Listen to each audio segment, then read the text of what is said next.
بما ان ده موسم البرتقال موجود كتير في السوق وكمان سعره رخيص، فلازم نستغل الفرصة العظيمة دي وهنخزن عصير برتقال مركز بالمكون السحري. هيضاعف كمية البرتقال وهيكون الطعم تحفة غير اي عصير برتقال عملناه قبل كده، وغير كده وكده صحي جدا جدا جدا.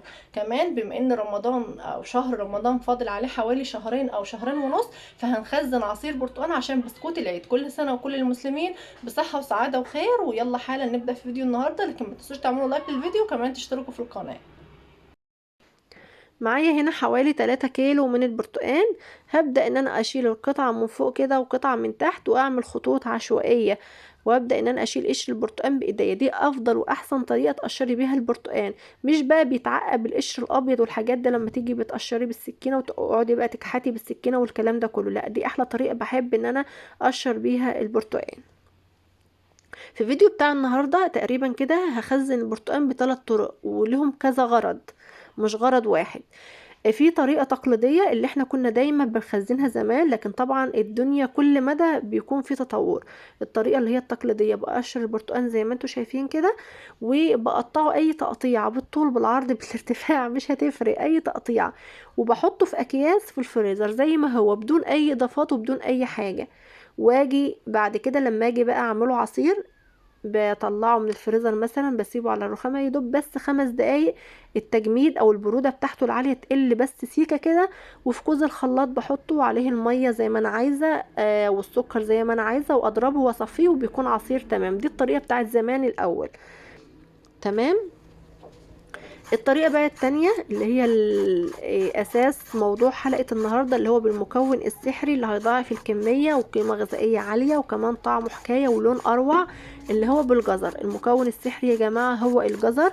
لل3 كيلو برتقان بستخدم 1 كيلو جزر. ببدأ ان انا اقشره بقشارة البطاطس، او لو عايزة تعمليه بالسكينة تكحتيه كده بالسكينة، حسب بقى انتي ما بترتاحي في ايه. يعني ال3 كيلو برتقان بستخدم كيلو جزر.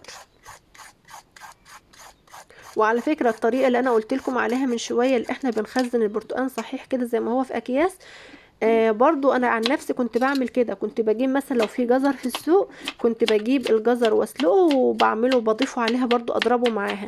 او ساعات كنا بنخزن جزر في الفريزر، برضو في اوقات كنت بجيب جزر واسلقه واحطه بس ايه في كيس. اجي مثلا اضرب بقى البرتقال اللي هو الصحيح زي ما هو في صوص، كنت باخد مثلا شوية جزر كده مثلا زي كوباية واضربها مع البرتقال. لكن كل يوم في جديد زي ما قلت لكم. طريقة النهاردة بقى طريقة جديدة، بصوا لسه جايبها لكم حالا من خارج البلاد. هقطع بقى الجزر، حاولي ان تقطعيه شرائح رفيعة عشان ما ياخدش وقت كتير على النار. هو معنى كده ان الجزر ده هيتسلق لسه؟ لسه هنسلقه على النار. الحتة الاخيرة اللي في الجزراية دي سواء بعمل سلطة او بعمل اي حاجة ما بتقعدش، على طول بتتاكل. حلة بقى، وهنزل بالجزر بتاعنا، وهنزل على شوية الجزر دول بحوالي لترين ونص من المية. وهقول لكم دلوقتي ليه انا حطيت مية كتير كده. المهم حط غطي الجزر، حط كمية كده محترمة من المية، مية من الحنفية، وضيف عليها 3 اكواب من السكر وعصير ليمونة. نديله تقليبة بقى الجزر كده، ونرفع الجزر على النار. اول ما يبدأ في الغليان نهدي النار لحد ما يستوي تماما. على الجزر بقى ما يكون استوى، تعالوا نعمل طريقة اللي انا بعملها للبسكوت او للكيك. لما بحب اعمل برتقال للبسكوت او للكيك، بجيب البرتقال. طبعا انا عامل كمية اكبر من كده، بس انا قلت اوريكم 2 3 بس ايه تاخدوا الفكرة وخلاص. دي عصارة يدوية لو عندك استعمليها. اول بقى التحفه في عصر البرتقال هي الكبه. في الكبه كده بيبقى اداه او حاجه كده، قطعه للعصير البرتقال، بتبقى زي نظام مصفى وعليها حاجه عصاره كده من فوق. لو قفص برتقال بحاله هتعصره بصوا في دقايق معدوده. بتخلي الطفل، او لو في مثلا برتقال صيفي وفي بذر في المصفى اللي انتوا شايفينها دي كده، لا تحتاجي بقى تصفي ولا اي حاجه زي ما انتوا شايفين كده. طبعا انا كنت عصره كميه كبيره زي ما انتوا شايفين كده.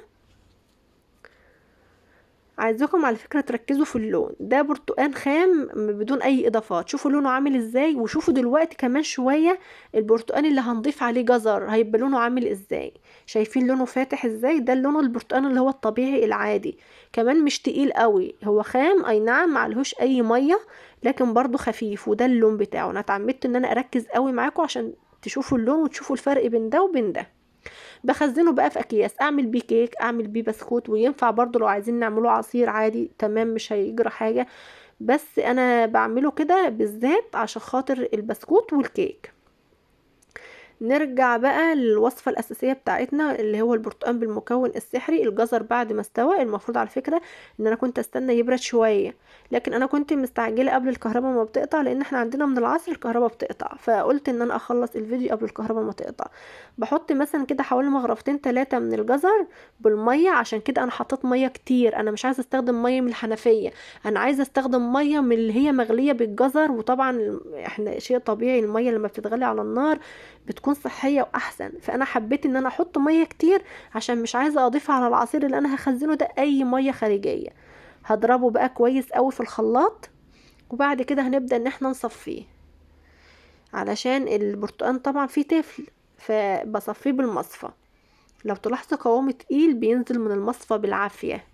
هعمل بقى الكمية كلها بنفس الطريقة، ومش شرط بتحط في كوز الخلاط جزر قد ايه او برتقال قد ايه، ما كده كده كله هيتلخبط على بعضه في الاخر. شوفوا بقى لون البرتقال يا بنات عامل ازاي، لونه تحفة وتقيل. يعني لو تفتكروا من شوية البرتقال الخام كان عامل ازاي، كان لونه اصفر باهت كده، لكن ده لونه برتقاني داكن، لونه تحفة. ده بقى يعني بعبيه في اكياس في الفريزر. لما باجي اعمله بقى عصير اعمله ازاي، بحط بقى في كل كيس حسب اللي انا عايزاه. يعني اعملي حسابك لو انت هتعملي شفشق عصير، حطي بس ايه حوالي كوبايتين من العصير الخام ده في كيس، تيجي بقى تطلعيهم كوبايتين هيعملوا لك شفشق كبير. لو تلاحظوا انا جيت اصب من الشفشق ده كده من قدام اللي هو البوز بتاعه، من تقل العصير ما نزلش اساسا منه، فاضطريت ان انا اخد من الجنب. ولو تلاحظوا على حرف الشفشق بصوا معلم ازاي، لانه تقيل جدا. حطيت تلت الكاس بس عصير مركز من اللي انا عملته، وكملت باقي الكوبايه التلتين ميه، ومع ذلك لسه برضو تقيل. يعني لو الكوبايه كانت اكبر من كده كانت هتقبل ميه اكتر من كده. وشوفوا بالرغم ان انا خففته من الميه بس لونه تحفه وطعمه تحفه. وزودوا بقى سكر زي ما انتوا عايزين. السكر انا استخدمته كميه قليله، يعني هيحتاج لسه حسب بقى زي ما انتوا عايزين تزودوا سكر قد ايه. تحطوه بقى في الفريزر مثلا كوبايتين هتعمل لك شفشق بحاله. زودوا السكر زي انت ما عايزه والميه زي ما انت عايزه. بجد تحفه بقى لشهر رمضان الكريم ان شاء الله، او لباقي السنه كلها. عصير صحي ومركز وطعمه بجد تحفة، لازم تجربوه يا جماعة، بالذات على شهر رمضان ان شاء الله. وكمان البرتقال كتير وموجود كتير في السوق. اتمنى ان الفيديو يكون عجبكم، ما تنسوش تعملوا لايك للفيديو وتقولوا له ايه رأيكم في وصفة النهاردة، وكمان بتتابعوني من اي بلد. اتمنى السعادة والتوفيق للجميع. هسيبكم في رعاية الله، والسلام عليكم.